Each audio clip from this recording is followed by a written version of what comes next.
Hello, everyone. This is yet another episode of Career Talks by Welcome Solutions.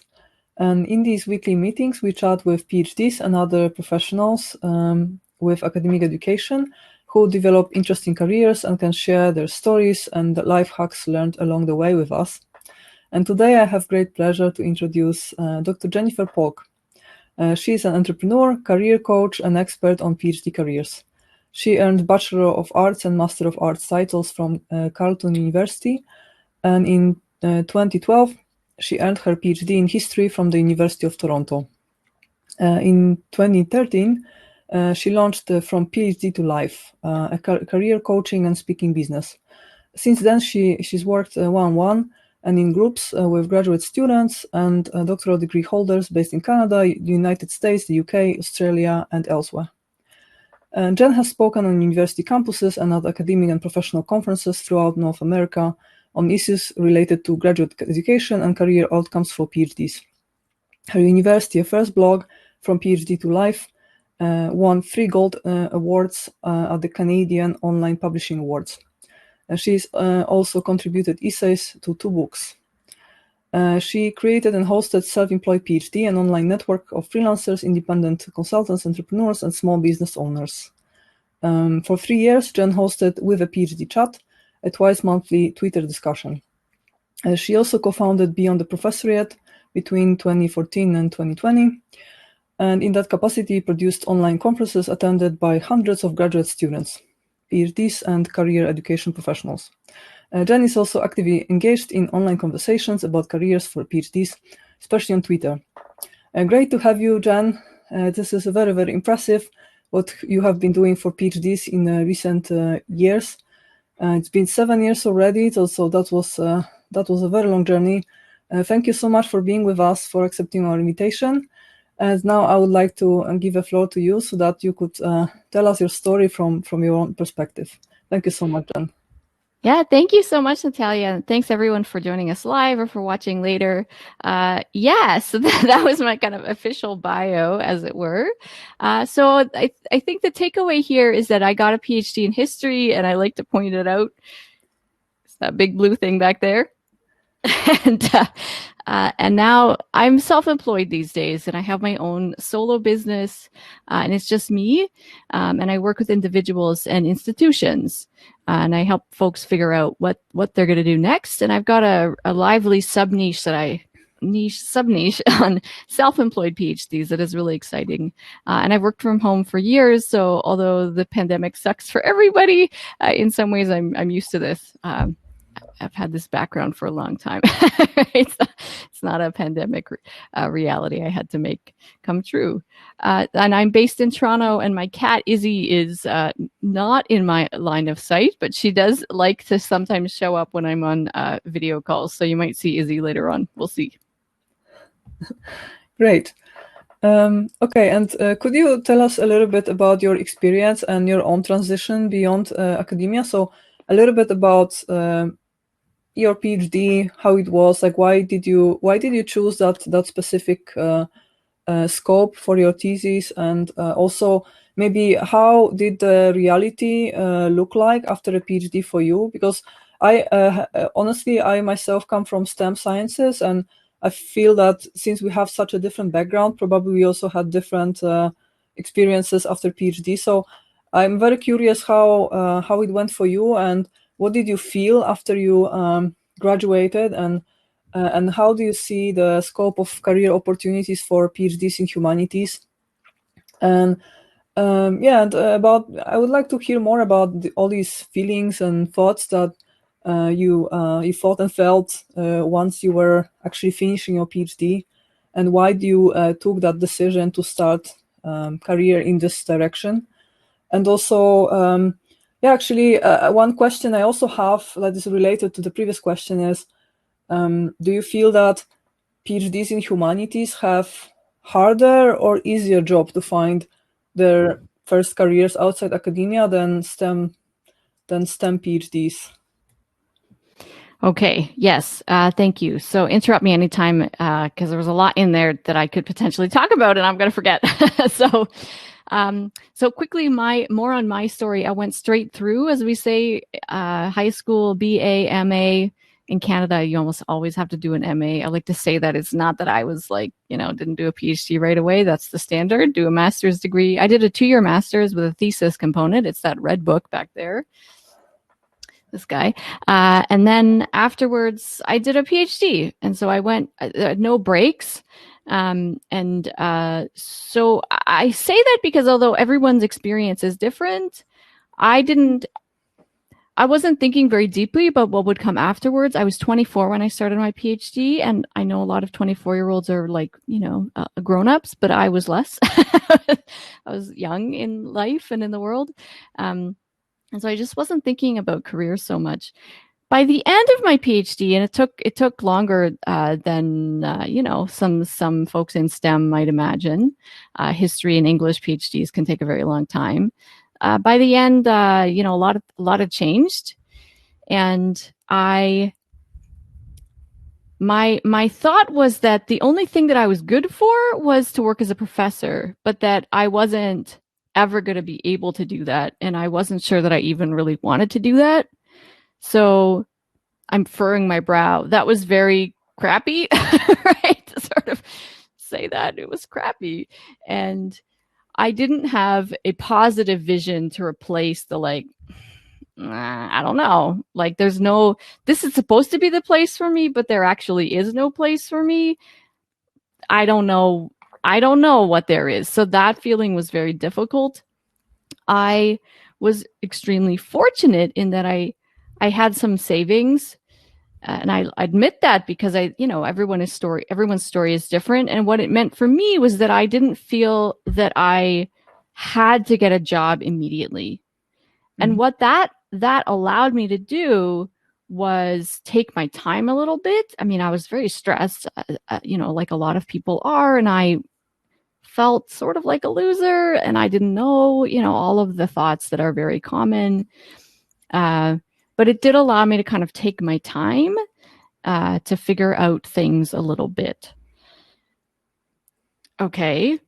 So then the next piece of it was that I worked with a coach. I hired a coach, and that's not the only thing I did, but for me, it was a really significant thing that I did. And it introduced me to the world of career coaching and of life coaching. Really, she was essentially a life coach, which is also essentially what I do too. It's a kind of an approach to asking questions and then shutting up, to put it bluntly. So I explored coaching as a skill, as a way of working, as a way of interacting with people, and also as a profession. And what that meant was I ended up starting my own business about a year after I formally graduated. And I'm still here, right? And I've done different things over the years. But I still do a lot of one-on-one coaching, some group coaching, and then I've expanded and done various things over the years. But I've always had clients who were figuring out what to do after a PhD. That's not the only type of client I have, but that's a core client group that I've continued to have. Another question that was in what you just talked about, Natalia, was my experience as a humanities PhD student. And you asked, what are the opportunities for humanities PhDs? And I emphasize the for because there really aren't jobs outside of academia that are for humanities PhDs. There are plenty of jobs that humanities PhDs end up getting. But if you're not going to work as a tenure track professor, or like a very, very, very small number of like really specific other things, there's almost no job out there that is looking for somebody who has a PhD in history, in English, in philosophy, in classics, etc. That is not like that. There is no job ad that is like, we are looking to hire a philosophy PhD. I mean, maybe one or two, but this is not a thing outside of academia, of course, right? If they want to hire somebody to be a university educator or researcher, sure. But beyond academia, they're not looking for that. I'm emphasizing this because this is a real shift when you're coming out of a PhD program where everything is about what you research and what you know as a scholar and what you produce as in terms of scholarship, what you can teach, etc. When the world outside of academia, they don't care, right? I mean, they might care because it's sort of interesting, but like they don't really care, and that's not why they're going to hire you. Mm-hmm. So my dissertation and my master's thesis, those subjects, the topics, I don't do anything related to that anymore. And I say that not as a criticism of academia. I don't say that to like undermine anything. It's just to say that those topics are of interest to people within academia. And, they might be of interest to other people kind of casually, but they're not interesting to employers because they don't connect with the world of work. Does that make sense what I'm saying? Yeah, absolutely. Actually, in my case, I also don't really use that knowledge that I gained during my PhD, but that was also partially my own choice. Actually, mainly my own choice, because yeah, that's a long story. But anyways, like I can tell. I mean, that's also why I asked, because when I think PhD in history, I struggle actually to come up with use case when this is actually the preferred education for the job. I mean, there are definitely some jobs, but it must be a niche indeed. Yeah, that's pretty much what I mean. That's something I expected, because I also heard some rumors that PhDs in humanities, they have hard time. Indeed, for the reason that they don't have that type of technical skills that need years to build up expertise and knowledge. So, but like, on the other hand, I always had a feeling that in humanities you actually spend more time developing soft skills, because at least that's something I remember from classes in psychology, because next to physics and mathematics, I was also doing a master's in psychology, and we had a lot of classes where we were discussing and just persuading each other to something, and just having these fire chats. And I felt this is these studies, and they were a little bit more of humanities than the natural sciences. So it was something on the edge, but I felt it was more into humanities. And I felt that this was actually the type of study that was teaching how to deal with people more than how to acquire like textbook knowledge. And I felt maybe how do you feel about the ability of PhDs in humanities to actually present themselves and deal with people, and maybe build networks? Because I have a feeling that maybe the nature of the studies teaches more of these soft skills that we sometimes lack as STEM students. How do you feel about this? I'm laughing. So everyone is different. Every individual is different, right? Of course. And so I find it difficult to kind of lump people together and say humanities PhDs are this, because there's a lot of variety, of course. But I will say that I see sometimes there are some trends. So for example, I think folks that come from a humanities background can be more aware of the importance of specific language and the individual words that people use. And so they can be more attuned to the importance of communication and the richness of different kinds of communication skills. And they might be, kind of just better off learning that kind of stuff. Communication skills broadly defined. Humanities are very often more of a written disciplines, although humanities PhDs do a lot of teaching in various contexts during their degrees, most of the time, certainly in the US and in Canada. So written and verbal communication. It's not that folks are necessarily directly taught a lot of really important transferable skills, but that they end up picking this stuff up along the way. And as you said, Natalia, that, persuasive writing and persuasive speaking, yeah, those are skills that are like really common, even if you don't recognize and and seek those skills directly, you kind of pick them up along the way. It's a bit messy, and I think there's probably a better way, but after a while, you've got some years hanging out doing some stuff.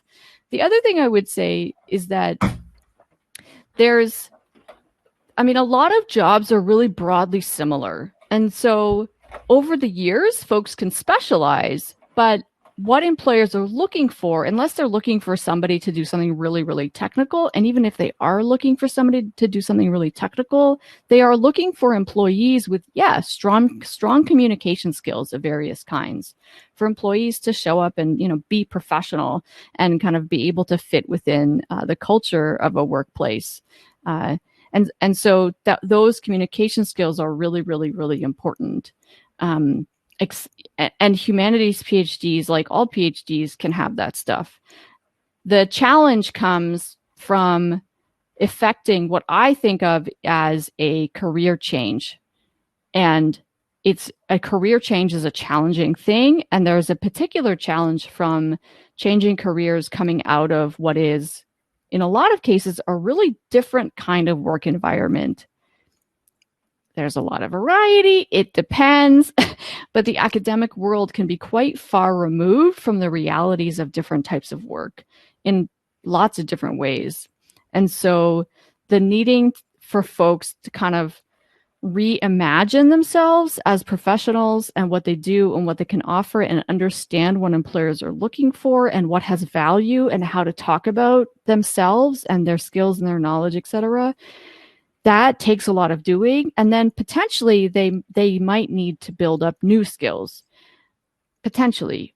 They probably don't need more education, probably don't need more credentials, but there is a real mindset shift in addition to the psychological, work that folks have to do, and then the practical work of like, okay, how do you write a resume? What is a cover letter outside of academia?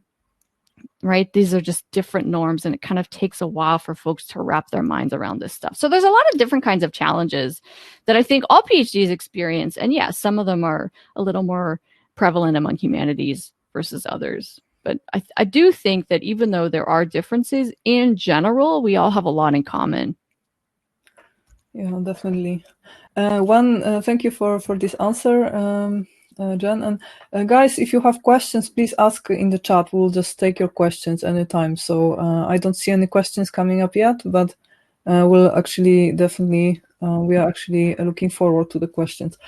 Okay, so let me ask you this question. It's been like 7 years since you started, and that's a really long time. Like I remember myself, I started advising PhDs 3 years ago, and I feel it was a long time already. And 7 years is a very long time. So, just a personal question: have you had, like, it's been a long journey, and I know for myself how hard work this is. So, have you ever had like these moments of crisis when you felt like, I would rather move to the woods and breed goats. Like, I don't want to do this anymore, or that was actually just a blast all the way?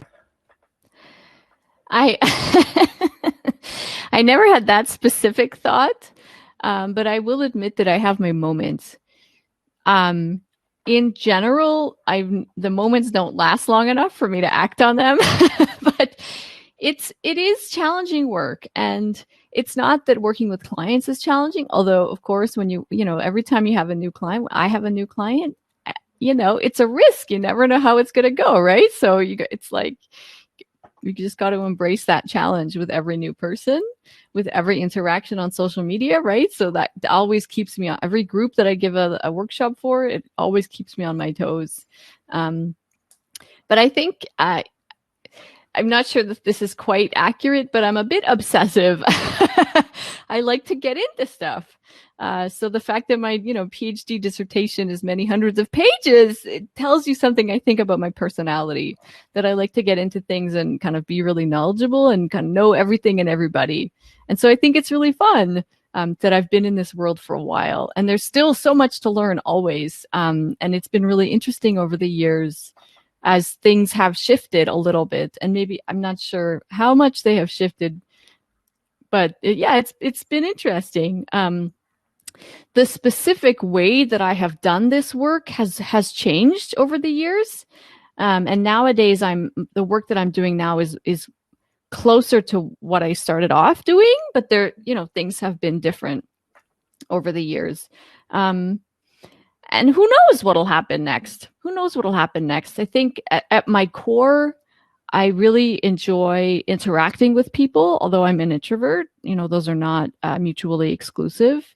I enjoy building community.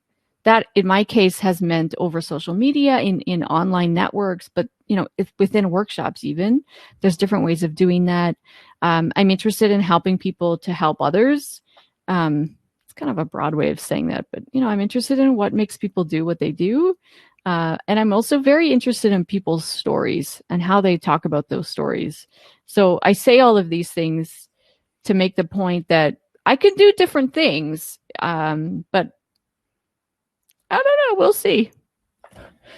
Yeah, I see your point. I also try to think like this, that I enjoy what I do as long as it lasts, but who knows what comes next? It's just also people who have entrepreneurs and people who build companies say it's once you do that, you're problem oriented. So you basically work on something as long as you feel like you did everything you could to solve a problem, and then you move to a new problem. So ever since after my contract expired, I already kind of repurposed myself a few times, because the first problem I was working on was actually problem of poor mentoring in academia, and I've set a foundation here in Nijmegen in the Netherlands.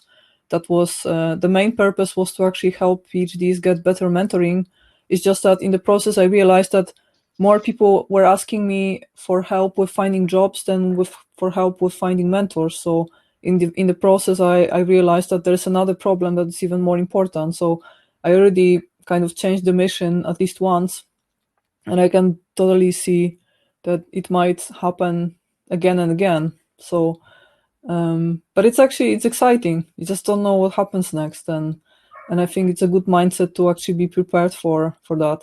But we have a question from the audience, and Shadi. I'm sorry if I mispronounce your name. I'm so sorry. I just I'm not very good with foreign names. I have to admit.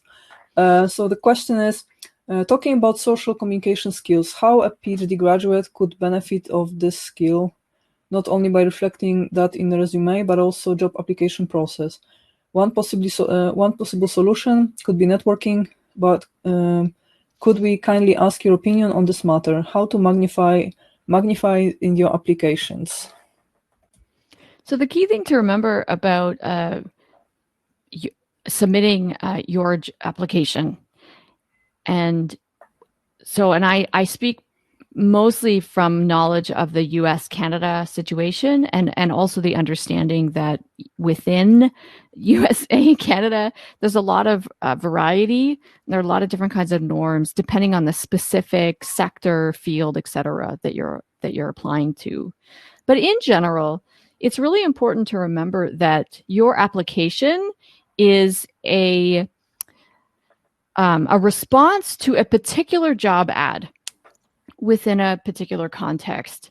And so what you want to think about is, how can you put together the best response, the best persuasive response to the job ad in front of you? So my point there is that your application is, although yes, of course, it's about you, ultimately it's about what the job ad is looking for. So whatever they want to see in applicants, whatever the kind of skills or the knowledge, the abilities, the personal characteristics that they're looking for in folks, that's what you should emphasize in your application materials.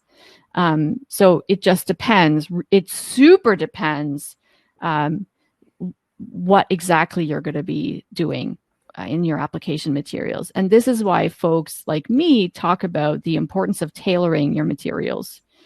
Compare this to, if you know anything about an academic job application where you submit a long CV. Again, I'm talking primarily in the North American context. You don't change your CV that much from application to application. But when it comes to job outside of academia, particularly if you're applying to kind of different types of jobs in different types of companies or sectors or industries even, your resume, your cover letter may look extremely different. And that's a good thing, right? As long as you're being truthful. So again, it's really important to respond to the specifics of the job ad and whatever else that is in that context. So sometimes you have to read between the lines. And how do you do that? Well, you understand more about the particular context of that job. You understand more about that organization or that business. You have a sense of the field in general. So you can respond what is actually asked for and written and said in the job ad, but also because of your broader knowledge. And that's where networking comes in terms of you gaining that knowledge that you need. So I'm not answering the question exactly because the answer is sort of, it depends, but you need to tailor directly to the job ad that you're applying for every single time. Okay, fantastic. And I have nothing to add. To fully agree. And we have another question from the audience. So let me ask that one. Marta is asking, thank you for sharing your experience, Jen. Maybe I missed the beginning, but I'm curious, how did you know that you would like to become a career coach? Aha. Yes. So let me answer it this way. I hired a coach. So in an online forum, there was a discussion about informational interviews. And it was something that I'd heard of because I'd read the book, What Color is Your Parachute? I've got a copy of it back there. And it talked about informational interviews. And, I just knew from my reading that this was something that I should be doing. And so there was a conversation in this forum about informational interviews for PhDs. And in that forum, in the thread, someone had posted, I have a cheat sheet. So email me and I'll send you the PDF. And I did this, and it turned out that the person who posted this and who then sent me the PDF file, she was a coach, a career coach for academics. And this was one way that she generated new leads, i.e. got potential clients to engage with her. And she sent me this PDF file. It's genius. And she said, by the way, I'm a career coach and I'd love to chat with you, offer you a free session, an initial consultation or something. And I was like, oh, okay, world. Okay. So I had a conversation, and this was Hillary Hutchinson. And her website is transitioningyourlife.com. Transitioningyourlife.com. That's all one word. And from the very first conversation that I had with Hillary, I started to feel much better, so much better. And I hired her, and we worked together intensively for like 3 or 4 months, and then less intensively for another couple of months after that. And very quickly after I started working with her, I began thinking, maybe I want to do this kind of work too. I was very sheepish. It was kind of embarrassing to think that, but I eventually got up the courage to say, I'm kind of thinking about coaching for me too. And I sort of cringed as I told her, and she's like, no, you'd be great at this. That's awesome. So it was still another 6 months before I ever had a client. More than that, really. It was maybe 8 months. But because of her encouragement and because of my experience working with her as a client, as a coaching client, I started reading about coaching. I started doing informational interviews with coaches. I did other things that were related to that. And then I eventually, maybe 6 months after I started working with Hillary, I signed up for a coaching class. This was like an introductory, how to coach class. And it was a class that was conducted by teleconference over the phone. And that was a class that lasted months. And it was in the context of that course, that first class, that I had my first clients. And I got, I started to learn about coaching, not just as a client, but as a coach myself. And of course, I had lots more to learn over the years, and I still have so much more to learn. But that was the specific context.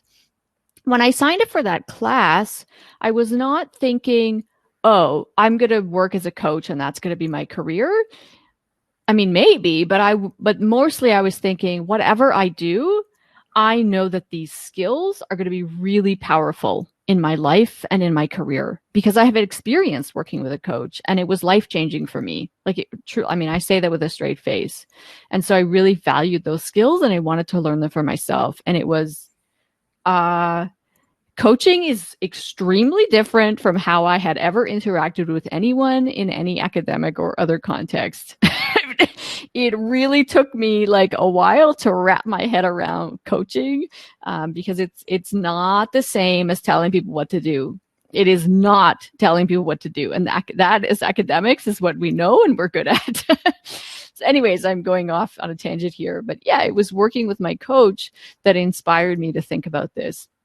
And then there was no big grand plan. It was, oh, okay, who wants to help me practice this coaching skills that I'm learning because I'm taking this class? Oh, okay.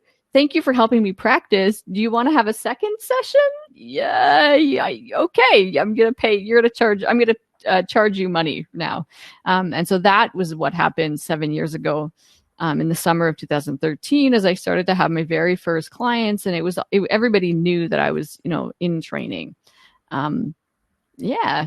And here we are, right? It's emerged. Meant lots of different things. Actually, I have my own question for you as well, because I have a feeling that in the recent few years, especially last 2-3 years, I would say, there is an outburst of interest in coaching as a career. And there are lots of these online coaching classes, even like working even now in the lockdown. And they just produce people with a title of a coach, like it's like a factory, right? And I have a feeling that since it's so easy to get this label of a coach, it's also very hard to stand out. And actually, even if you're very, very good, it's really hard to get yourself known and get that trust, because there is such a supply of coaches at the moment that it's really hard to start in this business. And how do you see this? Do you also observe that there is like very rapidly increasing supply of coaches on the market? Yeah. So the first thing I would say to that is that anyone could call themselves a coach, right? I mean, at some point, the coaching industry co-opted that term from like sports coaches. I don't know. I don't really know about that, but anyone can just call themselves a coach. There's no legislation around this. It's not like a therapist where you need kind of certain kinds of credentials and there's a board, for certification, et cetera. Any kind of certification that you would do as a coach, at least in my part of the world, is just totally optional. The other thing I would say about that is that although I have done coach training by what is generally considered to be like a really, internationally respected credentialing body, my clients don't care. Maybe one or maybe two, but I think really only one person over the years has ever asked me in seriousness if I was credentialed or, what, et cetera. And I'm not. I never finished the credentialing program. I mean, I could pay $100 and get one, but, the serious one that I was pursuing, I never finished because I was busy and I realized nobody cared. And so there's value for me. And now that I'm coaching more full time than I was for the previous few years, I might kind of pursue that again. But anyways, yeah, just to say that anyone can call themselves a coach. And so it really, fortunately and unfortunately, it's really a matter of the individual person who's considering hiring somebody to do their research and to, in most cases, excuse me, coaches offer free initial consults. And so it's important to get a sense of people before you want to work with them. And make sure that if you're going to work with a coach, if you're going to hire somebody, that you put yourself in charge of your life and you try and be very clear about what you want. Yeah, I would say if you want to work with somebody, really try and figure out like, what do you want out of your relationship with them? So I use the term career coach as a general thing. And there are pitfalls to that because a lot of folks assume that I'm going to write their resume and tell them what kind of job they can get. And I'm not going to do those things. I mean, I might have ideas, but I'm not a traditional career counselor in that vein where I'm going to do a bunch of assessments and it's going to spit out, here's the 5 jobs that you're meant to do. That's not a thing. That's just not a thing, please. And I'm not a professional resume writer. And that is a thing. And that is a thing. And I have full respect. And I know people that do that kind of stuff, but I don't. So I say that not to like make excuses for myself, but just to say, yeah, it's really important to be very clear, hopefully, about what you want. And if you're not sure, that's what the initial consultation is for. When you work with a coach, because then you can figure out like what it is that you're actually looking for. And is this person going to help you get it? In the style of work that I do, the whole point is for my clients to do the work that they need to do to move forward in life, in the world. And so my job is to facilitate them figuring out what that is. And then kind of, this is a metaphor, but like paving the way so that they can go off and do it. Right? It's really important for them to just go off and do the work. And my job is to work with them so that they go and do it. To put it very simply, that's the point. Yeah, I think it's really important to set the expectations right, because indeed, like many people who come to coaches, they actually have that expectations that you will actually find a job for them. That's not what's gonna happen. That's not like the definition of coaching. Like the fact that you are a coach almost by definition means that you ask the right questions, not that you're giving the answer. So many people, I think that there's still little recognition in the society what this job entails, and that actually it more relates to guidance, but not to it's only guidance. So it's the expectations are maybe too high sometimes, and that's true. And actually, there are more questions from the audience. Luke is asking, what do you find most challenging about coaching STEM PhD students in the transition between from academia into industry, but not necessarily to lab work? Yeah, so I would say that this is not specific to STEM PhDs. The big challenge for the folks that I interact with is figuring out what you actually want to do. And I don't mean job title. I mean the work to figure out what you want to do before you even start thinking about job titles. Like, what do you actually want to be doing? What kind of people do you want to interact with? What kind of work environment do you want to be in? What is the difference that you want to make in the world? What do you value? What are your strengths? So those kind of very big questions, seemingly really simple questions, are very challenging for a lot of people.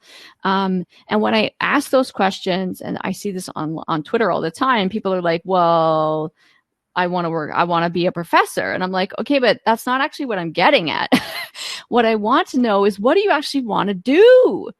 And people say, well, I want to be a cancer researcher. I'm like, no, what do you want to do? Right? What do you want to actually do? I don't mean to sound facile, but it's like, yeah, it's really important to figure out that stuff. So that's one thing, is like, what do you want to do? And then the second thing that is a challenge for a lot of PhDs, including STEM PhDs, is the reality that networking is a really important part of this. Networking is a super important part of this. And before people are like, fuck, Jen, what? Don't tell me to network. What's wrong with you? Hold up. Networking, broadly defined, networking is about talking to people. Networking is about interacting with people in other ways, right? It doesn't have to be only talking. Here, Izzy has arrived. But interacting with folks, being in conversation with professionals that you want to potentially work with, being in conversation with people over email, over social media, in a Zoom meeting, in a one-on-one context, in a group context. So that's what networking is about. And a lot of folks are really kind of terrified of it. But it's because they're imagining it in a way that I don't mean. It's not go to a huge networking event and throw business cards around. That's not going to help. Like, don't do that. Nobody wants that. It's really just about interacting with the folks that you want to interact with. And I make it sound so simple. And yeah, it can be scary. And if you're feeling a bit shy or a bit unsure about things, okay, well, what are ways that you can do this in a way that feels low stakes, that feels kind of safe, and start there. Start there. And that's it. Okay. Fantastic. Okay, then yeah, actually, I think many people have this like mental barrier that stops them from starting to network beyond their comfort zone, beyond their Totally. And I get safety it. net. Yeah. I get it. It is scary. But once I've seen this again and again and again with clients, is that once they start to interact, talk with, ideally speak with a couple of folks, the right folks, whatever that means, they feel so much better. And so networking in the guise of informational interviews where, people talk about networking, like make sure you add value. Well, sure. But sometimes you're like, I don't have any value to add. That may or may not be true. But when you're doing an informational interview, the value is that you're listening to that person and you're giving them an opportunity to reflect and to give advice, right? Everybody likes that. That's a fun thing. So that is the value that you're adding. Sorry, Izzy the cat is here. Once people start doing this, they feel a lot better. They feel so much better. So, I really encourage you to just, do what you need to do to get started doing this, because it is going to be helpful. The other thing to say about networking is that it is not going to get you a job directly. Maybe, but this is not a get a job quick strategy. It is a strategy to help you, feel better, but mostly to help you learn about options, to help you become conversant in the language of that industry, to learn about possible jobs, to learn about possible companies that you want to work in, to learn about industries in general. It's so important, and there's no better way to learn about them. There's other ways to learn, but ultimately you've got to talk to people who are in the know. You've got to get the insider perspective, if at all possible.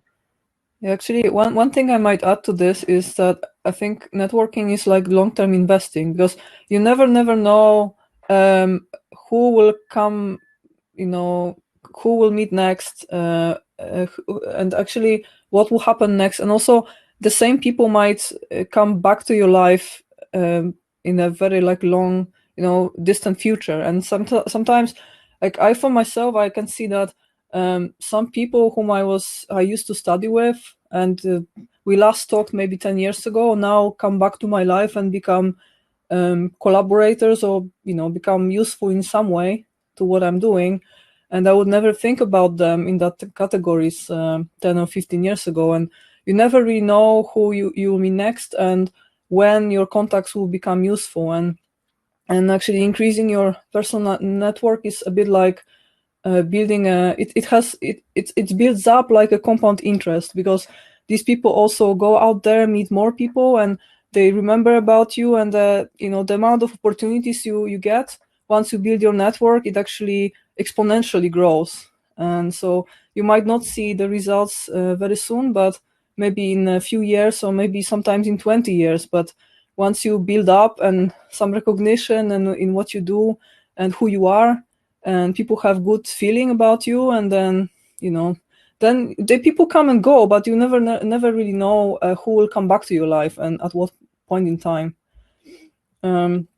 Okay, we have more questions.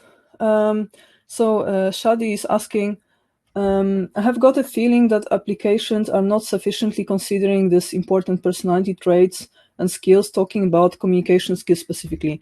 Usually job descriptions are far away from the real needs of the position. I was wondering if there any way, based on your experience, to remind them of the importance of the skill and how show you are truly having it. I hope that I've been clear with that. Thanks for sharing your idea. There is an opportunity for you to make choices on what you emphasize in your resume and in your cover letter. So if there are certain skills or experiences that you have that you think are really important to the role, you can choose, whether or not they're emphasized in the job ad. I mean, that's your choice to emphasize this kind of stuff. So I'll give you an example. I'm laughing. I did apply for a job a few weeks ago, and no, I don't have an update. I have no idea what's going on. And I wrote in my resume, in the draft of a resume, I wrote that I had, 60,000 followers across social media platforms. Yes, roll your eyes at me. But I wrote that because for me, I thought that was, potentially was good evidence of the fact of, good communication skills of this particular type. And in the end, before I submitted the final application materials, I removed that bullet point and I replaced it with something else because I decided that based on what I understood about the job from the job ad and from the conversations that I'd having and from my knowledge, various things beyond that they didn't really care about that. And so I replaced that, one line or two lines, whatever it was, with something that I thought would be more compelling for them. So my point again is, you can make choices about what you choose to emphasize. For this job that I applied for, in the cover letter, I emphasized the fact that I'm a community builder. That's not something that they really talked about in the job description, but that I read in between the lines and decided that I thought should hire me because I'm a community builder, right? So I did emphasize that in the cover letter, even though they didn't, they were not looking for that explicitly. So I think I'm going to start to repeat myself, but if you really think that you've got something to offer, tell them for sure. And tell them not by saying, I have awesome communication skills, but by talking about what you value and what potentially, like what you're known as, what you have accomplished, and how the accomplishments are, what am I trying to say here? The context of those accomplishments, make that clear, right? So something, 60,000 social media followers, if I just wrote that without context, like, is that impressive? Who cares? Like, what does that mean, right? So if I was going to include that, I would have to kind of make it clear that is like in the top 10% or whatever of academic Twitter. I just made that up. I have no idea, right? And why that's relevant. I'll stop talking. Actually, very, very interesting. And referring to this following you have on social media, I'm actually very curious because indeed this is very impressive what you achieved there, and especially on Twitter. Because by myself, I also learned already that it's not very easy to build a following, especially if you're individual tweeting, because some popular accounts are actually led by groups and not by individuals. So actually, I'm curious what your secret is, and if there is any secret, or there are any life hacks, or is this? Do you feel that this is more about being persistent and focused and working on this for many years, focused on one mission, or there is maybe you have some talent for this, or what would you advise to academics that are considering making Twitter part of their, strategy for building personal image and maybe building a business around it? Yeah, awesome. I'm happy to talk about that. Thank you. Okay, so I will say that. So one thing to say is that in my personal case, I think timing is part of it. There's a lot of conversations now happening around the type of the conversations that I also have.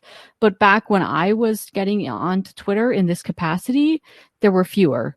So in that way, it was easier to be a big fish because the pond was smaller. There was a lot fewer conversations that were going on. So timing, I will acknowledge that, right? I mean, there is a benefit to having been a little early. I wasn't the earliest, but to having been earlier in some of the newer folks. I will also say that I am not bigger than some newer accounts, right? I mean, there are definitely newer accounts that are a lot bigger than mine. Anyways, so for me, timing is part of it. The other thing was that Twitter, the algorithm or whatever, what Twitter promotes within its own ecosystem, that has shifted over the years. So, right, I mean, I'm not necessarily kind of the best informed now as I was a little bit more back then. But what worked really well for me, I think that has always worked well. Okay, I like it, right? I think if there's a platform and you're thinking, everyone says I should be on this platform, okay, I'll just give it like 20 minutes a week. It's, I mean, it's probably not going to be successful for you because you just don't like it. And that's okay. It's okay. But I would say I wouldn't bother. I mean, maybe there's a reason why you want to have like a small footprint there, but I think you don't need it, right? So I personally like it. I think it's fun. So that's important, right? So timing, I like it. Engagement. So I like the interaction with folks. I do different kinds of things on Twitter, but for example, one of the things that I always like is asking questions and having other people respond. Over the years, Twitter has kind of changed a bit how it deals with that. But some of those questions, basically, I just ask a question, they turn into these monster threads with hundreds of replies sometimes. And that's fun.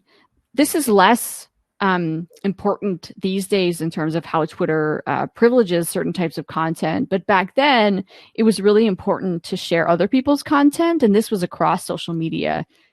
I don't think it matters so much anymore, but that was something that I was really good at doing. And I still do is I share links out to other folks that what other people are doing, like articles that other people have read, etc. So that has been important. I think it's less important now. Nowadays, Twitter, I think, is privileging content that keeps people on Twitter, which kind of makes sense, right? I mean, they want you looking at their ads on Twitter. So some of the big accounts have tweets that, they don't link out anywhere. They're just making a point. And especially if the point gets people a little bit like, you're wrong. That can go viral kind of within a community for sure. So I like it. There's timing. Understand that engagement is really important. So responding to people, liking things, retweeting, I think that's all really key. Being involved in conversations, understanding what the platform privileges. So nowadays, I think Twitter is privileging kind of staying on Twitter. I'm running. I think there's, we could talk about more things, but I think those are the key. I have one little question that just, I'm curious because I know I hear very various types of advice regarding Twitter, and some people are telling me that you should be very pragmatic and scheduled, and you should actually plan your tweets ahead. But when I use social media, I'm more like I've always been more like an artist type. I just don't really feel like planning my every statement, but I'm curious about your strategy. So do you just type whatever you feel like typing at the moment, so when you have inspiration, or are you one of these very scheduled and calculated is not the right word for this, but very well planning Twitter users who plan ahead?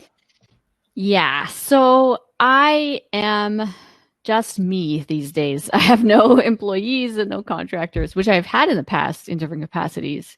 So I'm just me in these days. And I say that because who has time? And I'm also in a position of, although I do have a brand and I have, services that I offer, and that there's sort of a clarity to a certain extent around that stuff. I also am always these days, it's really important for me to figure out kind of what I'm going to be doing long term. I say this because, if somebody who was a brand expert were to talk to me, they would say, Jen, you need a social media strategy, you need et cetera. And I don't have that. So I don't do kind of heavy planning. I'm not calculating, as you put it. I do, in terms of scheduling or tweeting on the fly, I do both. So I've used different software over the years for this, and the one I use nowadays is called Publer, Publer, and it's a software that allows you to schedule tweets in advance. And so I do that. I do sometimes have tweets that come out. I don't know if you can see on Twitter, published by Publer or whatever, something like that. TweetDeck is also a Twitter app that allows you to schedule tweets in advance, so you don't have to pay for anything extra. But sometimes it's good to do that because I might think that I'm going to be busy all day and not tweeting anything live, but I do kind of want to share some content or thoughts. So that's the benefit of scheduling things in advance. But I certainly do a lot of, especially kind of in the evenings and weekends. If you see me tweeting, I'm probably actually doing it then. But yeah, I do both, but I'm not, at least nowadays, I'm not super kind of strategic, and I'm not kind of having those thoughts and plans about what to do. Mm-hmm. It's mostly just me. And I will say that my pictures of food and cat, Daisy, are the most popular always. So you can be personal on Twitter even if you have a business, and that's your, main reason for being there. Yeah, actually, that's funny. Like, I myself, I'm not a cat person by any means, but actually, I know, like, I noticed that people love pets so much, and actually, I noticed that also from the best-selling books, since I pass by a bookstore every day going to the grocery, and actually that's one of the reasons why I put a pet on the cover of my second book, which is not out yet, but I can see that pets sell. And yeah, I've seen quite a few pictures from you. I think cuteness sells. I think that's the point. But that's a good life hack, right? So to increase your audience, and also I guess the trust also, it's a part of your image, right? So the pets in some ways build trust, and that's the thing. But actually, yeah. No, just to say really quickly, it's a throwaway line, but it's true that people hire people, right? People hire people. So anything that you can do to make yourself see, if your business is essentially you, and that's not necessarily the case, but you are the brand, depending on the type of business you have.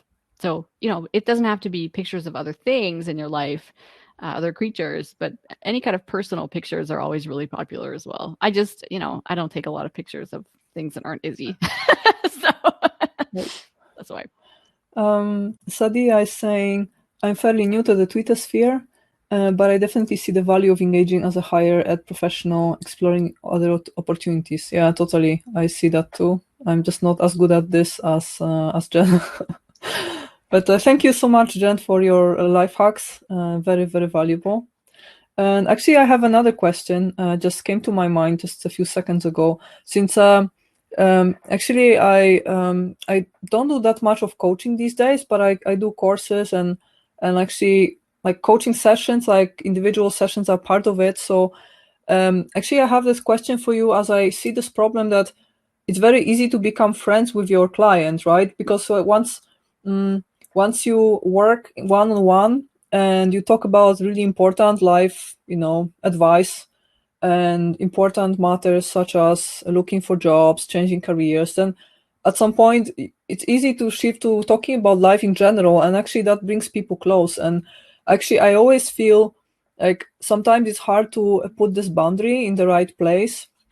So how to make sure that so how do you treat this? So did you have any instances when you made friends with your clients, and now you keep in good relations and go out to beer sometimes, or it never happened and you put clear boundaries? So yeah, over all these years, what was your experience, and what are your personal rules? Yeah, thank you for asking. I wish I had like a really kind of clear answer to this. But yeah, of course. I mean, the reality is that you might be friends with your clients. I have worked with folks all over the world, mostly the US and Canada.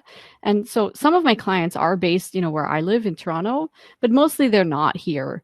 And so, going for beers would never be an option.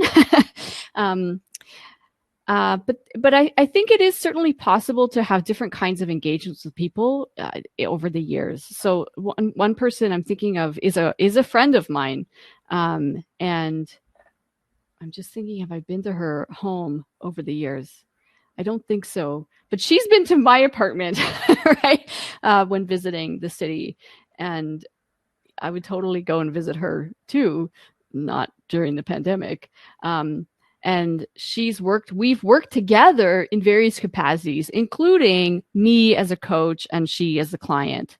So I think, that is possible. I'm thinking nowadays, there are a couple of clients that I told that I had applied to a job, and it was simply a personal disclosure, and it wasn't it wasn't relevant to our working together, but I did feel a certain kind of closeness with them that I just wanted to share, even though it totally wasn't relevant to our work together. I will say though, in general, I wouldn't consider my clients to be friends. And that's, again, it's not a criticism. It's just like, it is a different type of relationship. Coaching, I sometimes refer to it as a conversation, but it's not a conversation in the way that you would have with friends, because as a coach, I want to get an agenda for my clients. And so like, I have a kind of a question I always ask at the beginning. And I do want to feel free. I mean, I feel free to interrupt my clients at any time. And I wouldn't necessarily do that with a friend. I mean, sometimes I try not to be an ass, right? But with a client, I'd be like, okay, I'm interrupting now, right? Like, I do that because it's important for me as a coach. Because they're paying me money, and they're not paying me money to be a friend. Although of course, yeah, I mean, we're humans, so it's okay. But yeah, I want to make sure that we do our session, and then I show up as a professional with them. So, that's kind of a little bit of a messy answer. But in general, I'm not friends with my clients. And as I say, that's not a criticism. It's just, we have a working relationship. That's great, but it is what it is.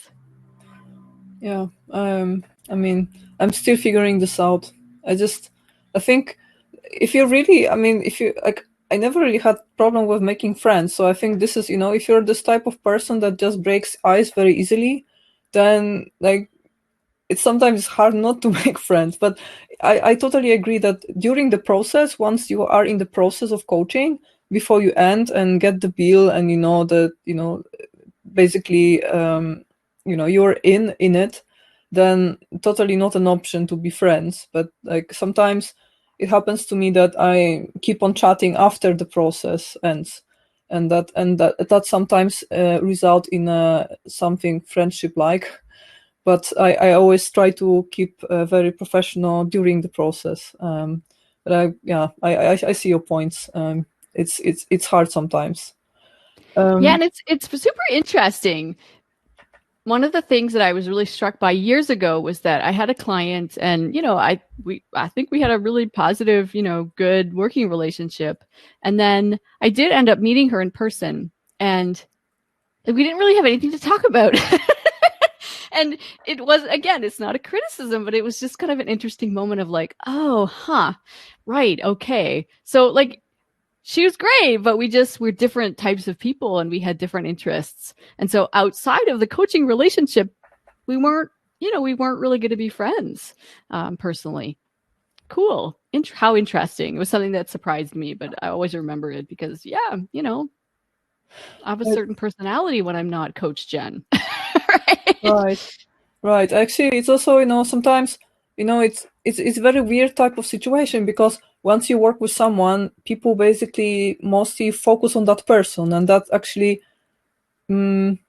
people like, this is like human nature, that people like to talk about themselves and to be center of attention and to be helped, and this is actually, once this relation ends, then it shifts to another type of relation that is different. And and the dynamics can change, because now you're equal. You're not focusing on the other person. Now you're like friends, and then you're supposed to support each other equally. So it's like, it's really hard to predict how it goes. Once you have really good coaching relation, and then that kind of feels like that might convert into a friendship in the future, it doesn't necessarily goes this way. It's like, it's really unpredictable how it pans out. Anyways, I think we have another question from the audience. Shadi is asking, could you tell us a bit about your journey of being a certified coach, training and experience collecting? I think both Jen and me are not certified coaches, if I'm correct. No. Yep, I'm not. Yeah. And I have to say that I am on the same page with what Jen said before. I think that a good coach is a person that proves themselves by doing, and like this is not about the titles and this is not about diplomas, because again, today it's very very easy to get a diploma. You basically pay and you get it, and it's not what states about the quality of what you're doing. And I think what Jen is doing is really great because she's in this business, and it's hard business actually. It's not easy to survive, because it's really, when you think from business perspective, it's very hard market, because like your potential clients or someone who is leaving academia always has alternatives. So they have other resources, they have free resources online, they have all these social media materials on social media, they have YouTube channels, they have advisory at the university. So you have to be very very good, both at what you're doing and at sales, to get clients in the space. And this is quite unique situation, because employees in companies, when they are looking for coaching, they don't have alternatives. They have to buy into something if they want to get good coaching. But academics, they have alternatives at the university they don't have to pay for. So for them, you have to be really offer 10 times better service than the free service to actually to get the client. So it's really, really, I mean, Jen is in the business for 7 years. So I think this speaks for itself. And I think it's actually, it's much better, stamp of quality than a title or a certificate. Yeah. But It definitely does. Sorry, talking over you. It definitely it really depends like what you as a client want out of the relationship. Because the type of work that I do, generally speaking, you can't get it from your university, and you can't get it from watching a YouTube video, because it is personal. Or in a small group coaching situation, it is about the dynamic live of that group. So you can't generally get it. And most people, even folks that call themselves coaches, don't have the mindset of what I mean when I say coaching. I will say really quickly though, for folks that are interested in coaching as a profession, there's lots of different approaches and methods. The one that I did some training in, right? So I'm not certified, but I did do some training in, is accredited by the International Coach Federation, so the ICF, the International Coach Federation. And there's lots of accredited training programs, schools that offer the ICF credential directly or indirectly. So you can look into that. The company that I did coach training with, what is called Mentor Coach, it's mentorcoach.com. I chose it for a variety of reasons, including that there are a lot of PhDs, psychology PhDs particularly, who founded the company and are on staff as the coaches, as the instructors. And it has an emphasis not only on the ICF credential and the life coaching model, but also on positive psychology. And that appealed to me. I'm not saying that that's better or worse than others, but it has some kind of recognition out there as a legitimate thing, and that I appreciated it. I don't know a lot about the coaching, education, and training landscape that's out there nowadays. So if you are interested in learning coach skills and being certified, whatever that means for you, there's lots to explore, and I'm not informed of what's going on these days. Okay, great. And actually, I have one more question about your coaching experience, which is there any question that comes back over and over again? So many of your clients have exactly the same problem or dilemma or question, or maybe they make the same mistake. Anything that comes to your mind? Oof.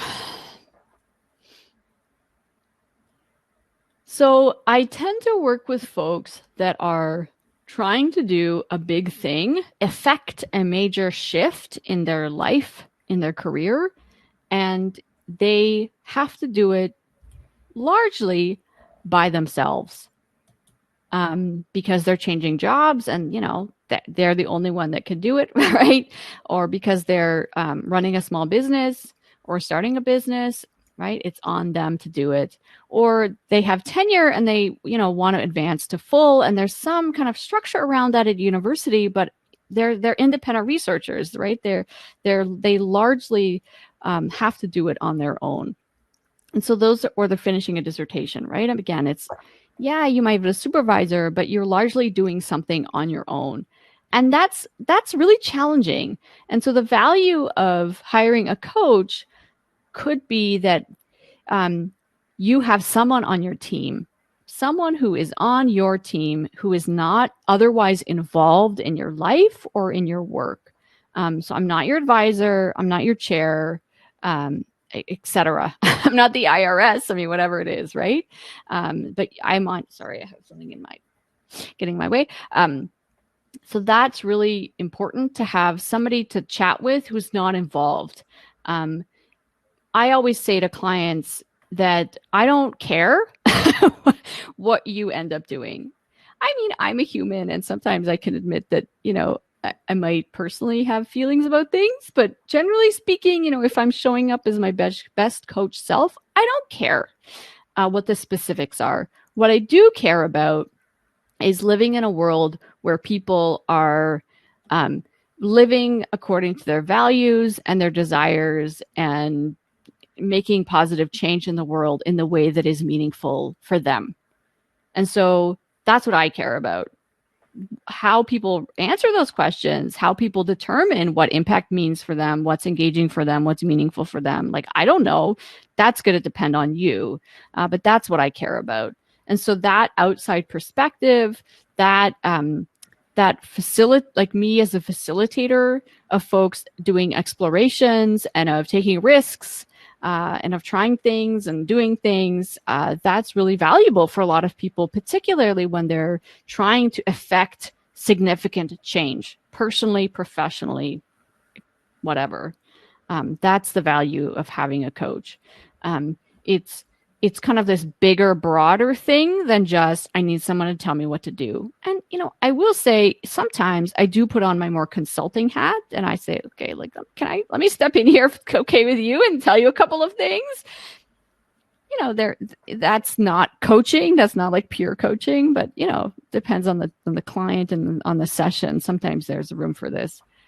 I have forgotten what you asked me to tell you, and I might be completely veered into a different direction. But Actually, I think the question was more about if you experience that there are some questions or problems that are reported often by your clients.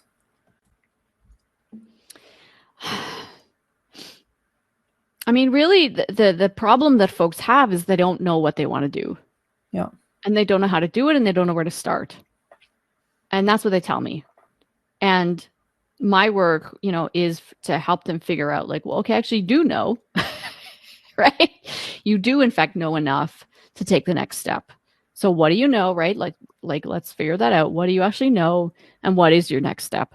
And sure, I mean, we can start to map up at least a vision of the several steps after that. But, all you need to do right now is for you to feel like, yeah, actually, I do kind of know what I want and where I'm at. And okay, here's my very next step. I'm giving you a vague answer, but I think that's the best answer I can give. Does that make sense? Yeah, actually, I fully agree. I experienced the same.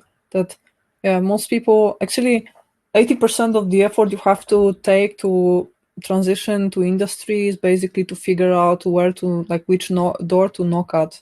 And only the remaining 20% is to actually land the contract. That's my feeling. So, Yeah. indeed, that's also what I focus on, doing the courses. And I also focused on that in my book.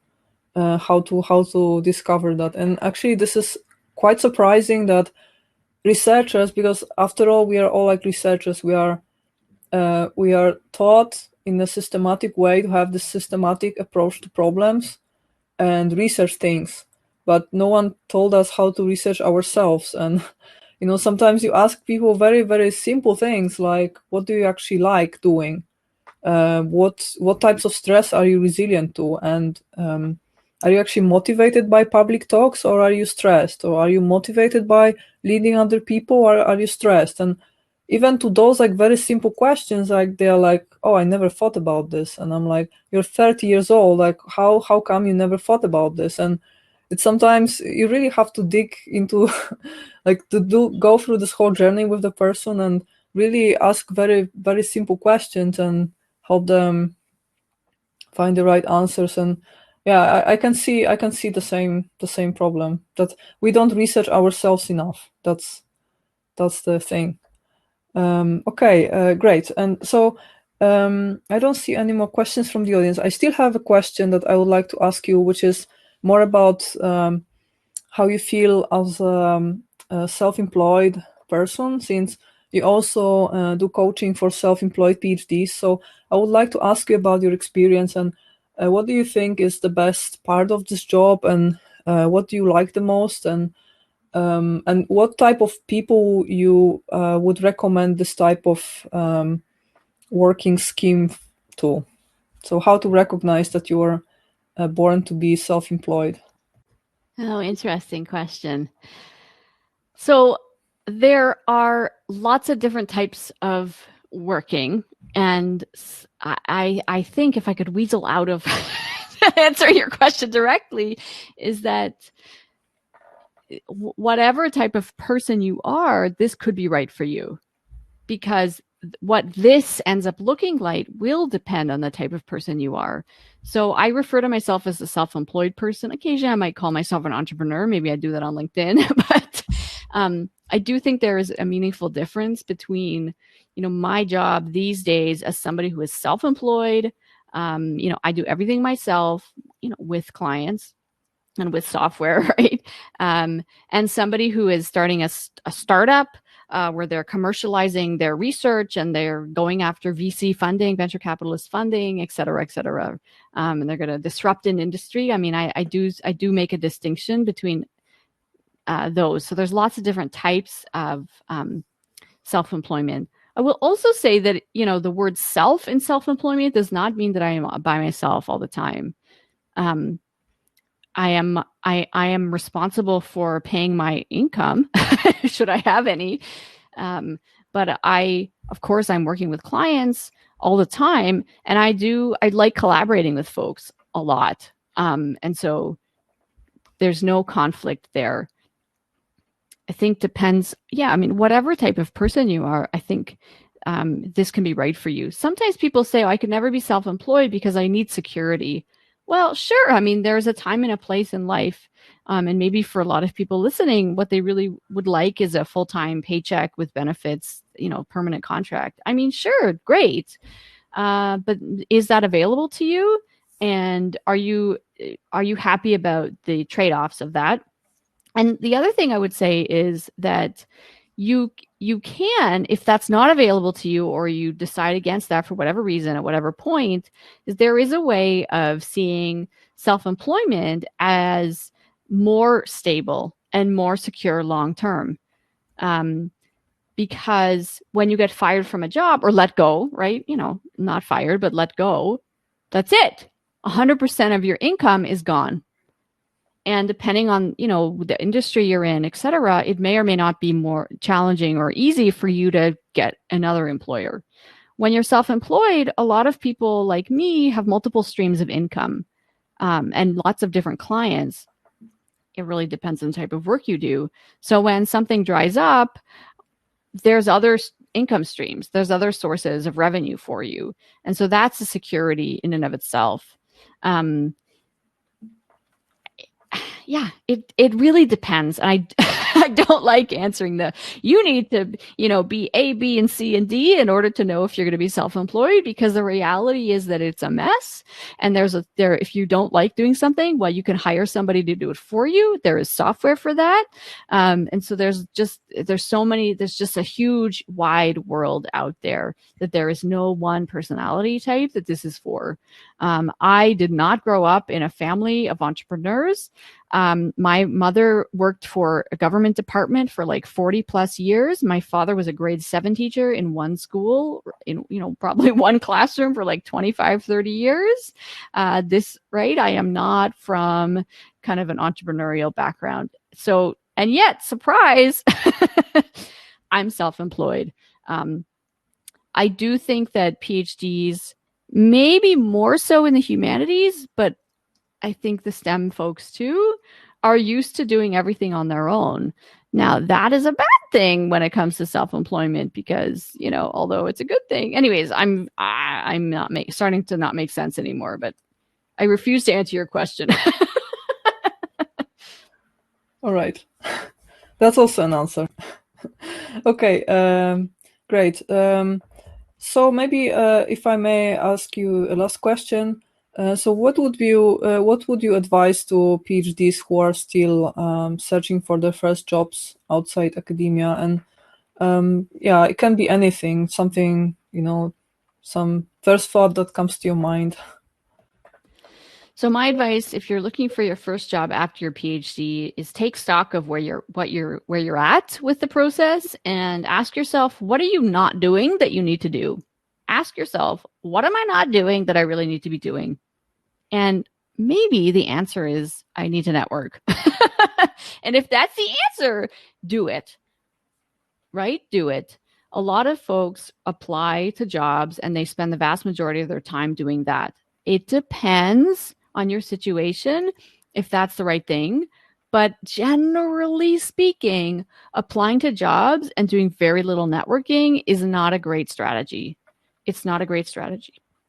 It depends, right? So I don't want you to go away and for me to give you bad advice, because it always depends.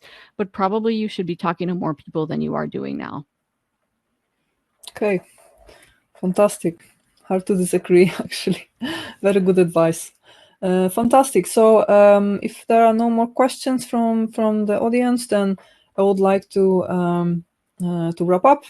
So thank you so much, Jen, for joining us today and for this fantastic webinar. And I wish you well on your journey. And I'm curious what you are going to do next with your business. I'm very keep my fingers crossed. I mean, I always sympathize with self-employed people. I think it's quite hard, and I wish you all the best. Okay, thank you. Yeah, thank you very much. Okay, so thank you everyone for coming over and for your questions. Very interesting questions from the audience today. And like one thing I have to, one little announcement I have is that this week the second edition of my book came out, so it's now available online. So I will link the book in the description of this episode. And if you would like to receive more of this type of content, and you would like to get more advice for PhDs that are considering changing careers, then please subscribe to this channel. And thank you so much for your attention. Thank you guys for joining us today, and have a good one, and wish you all the best.